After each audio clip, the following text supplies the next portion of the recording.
आप सभी का एक बार फिर से इस ऑनलाइन पाठशाला में स्वागत है।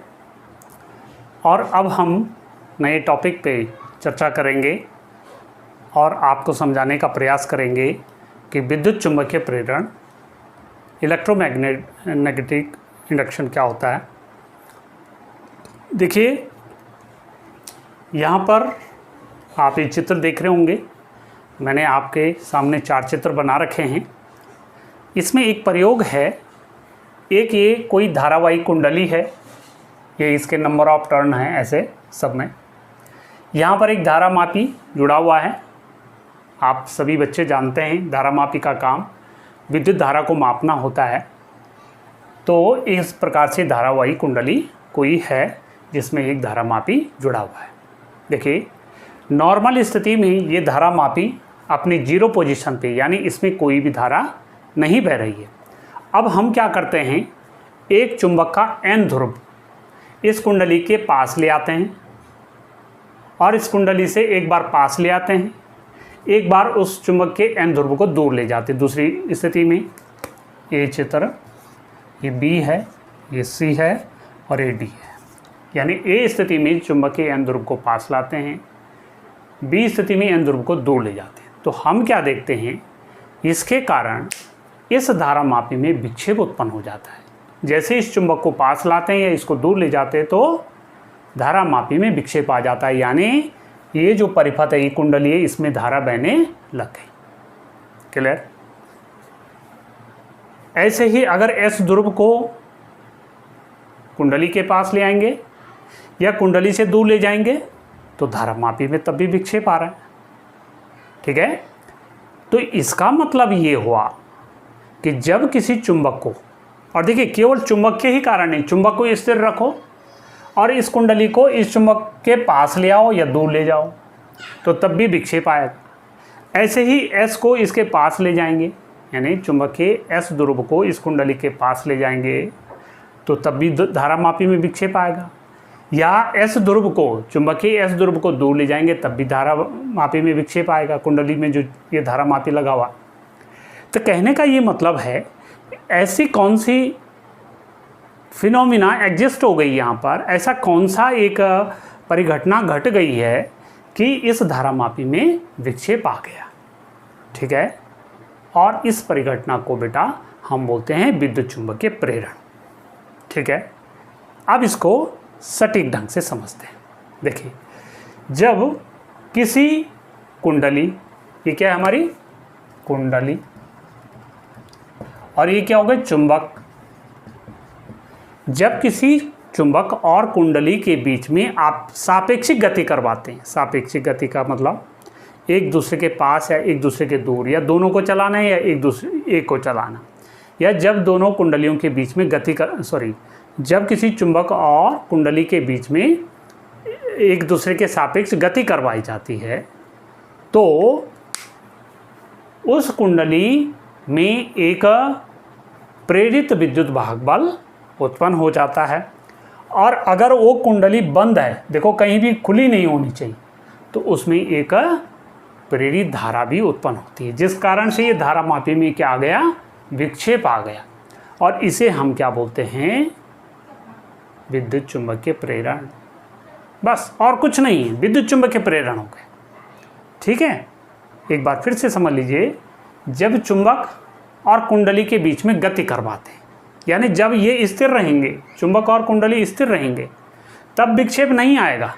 देखो मजे की बात कि जब चुंबक और कुंडली को स्थिर रखा हुआ, यानी इधर उधर नहीं खिसका रहे हो, तो धारामापी में विक्षेप फिर शून्य हो जाएगा। लेकिन जैसे ही इनको चलाना शुरू कर देंगे, इधर उधर ले जाएंगे, वैसे ही धारामापी में विक्षेप आ जाएगा। तो कहने का मतलब ये हुआ कि जब चुंबक और कुंडली के बीच में गति करवाई जाती है, सापेक्षिक गति करवाई जाती, तो कुंडली में एक प्रेरित विद्युत भागबल उत्पन्न होगा। प्रेरित विद्युत भागबल खुले परिपथ में भी होगा। ठीक है? लेकिन अगर कुंडली क्या है, बंद परिपथ के रूप में, क्लोज सर्किट है, जैसे यहाँ पर ये धारामापी, देखो तार कहीं भी खुला नहीं, तो ये इसमें क्या हो जाएगा, एक प्रेरित विद्युत भाग बल भी उत्पन्न हो जाएगा।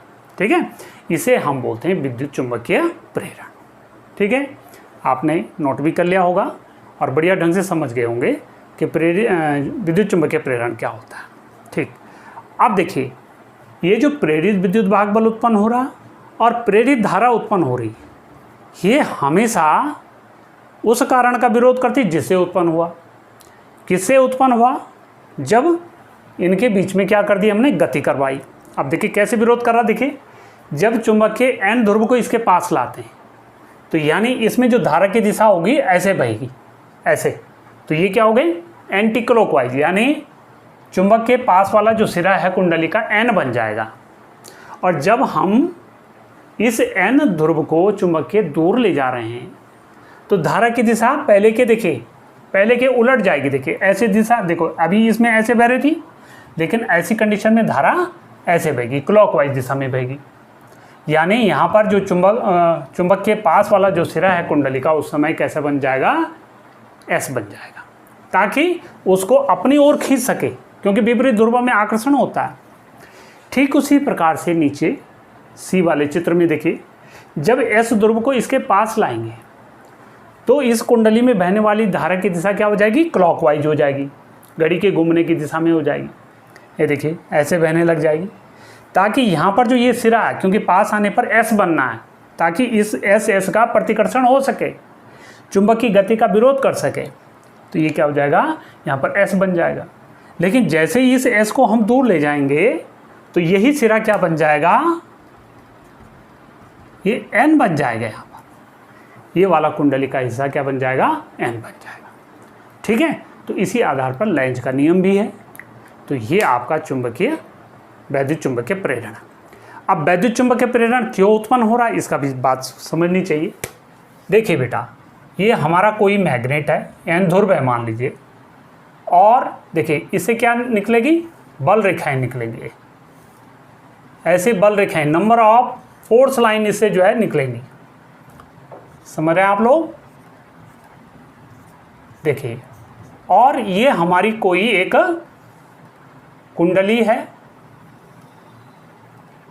ये कोई कुंडली है हमारी। तो जब हम इस चुंबक को इसके पास ले आएंगे, ध्यान दीजिए, जब इस चुंबक को इस कुंडली के पास ले आएंगे तो इसमें जो बल रेखाओं की संख्या होगी बढ़ेगी। मतलब जब इसको पास ले आएंगे तो बल रेखाएं ज़्यादा गुजरेगी इससे, लेकिन जैसे चुंबक को इससे दूर ले जाएंगे तो बल रेखाएं क्या हो जाएगी, कम बहेगी, कम गुजरेगी इससे। यानी चुंबकीय फ्लक्स के मान में परिवर्तन हो गया, क्योंकि किसी भी तल से होकर के गुजरने वाली बल रेखाओं को ही हम क्या बोलते हैं, चुंबकीय फ्लक्स कहते हैं। ठीक, तो जब इसमें पास में लाएंगे तो बल रेखाएं ज़्यादा इससे पास होगी, यानी इसका चुंबकीय फ्लक्स ज़्यादा हो जाएगा। लेकिन जब इसको दूर ले जाएंगे तो चुंबकीय फ्लक्स घट जाएगा। ठीक है ना, तो चुंबकीय फ्लक्स में परिवर्तन हो गया। ऐसे ही अगर कुंडली को इसके पास ले आएंगे तो फ्लक्स क्या हो जाएगा, ज़्यादा हो जाएगा, ज़्यादा बल रेखाएं गुजरेगी। और जब इसको दूर ले जाएंगे तो बल रेखाएं संख्या कम हो जाएगी, तो फ्लक्स भी क्या हो जाएगा, कम हो जाएगा। तो यानी ये जो फ्लक्स परिवर्तन हो गया उसके कारण ही इस कुंडली में वैद्युत प्रेरण की अवस्था आ गई। प्रेरित विद्युत भाग बल उत्पन्न हो गया, प्रेरित धारा उत्पन्न हो गई, क्योंकि बंद परिपथ है, और इसे हम क्या बोलते हैं, विद्युत चुंबकीय प्रेरण। ठीक है, तो मुझे लगता है कि काफ़ी इंटरेस्टिंग डिस्कशन रहा और आप लोगों ने इसको भली भांति समझ लिया है।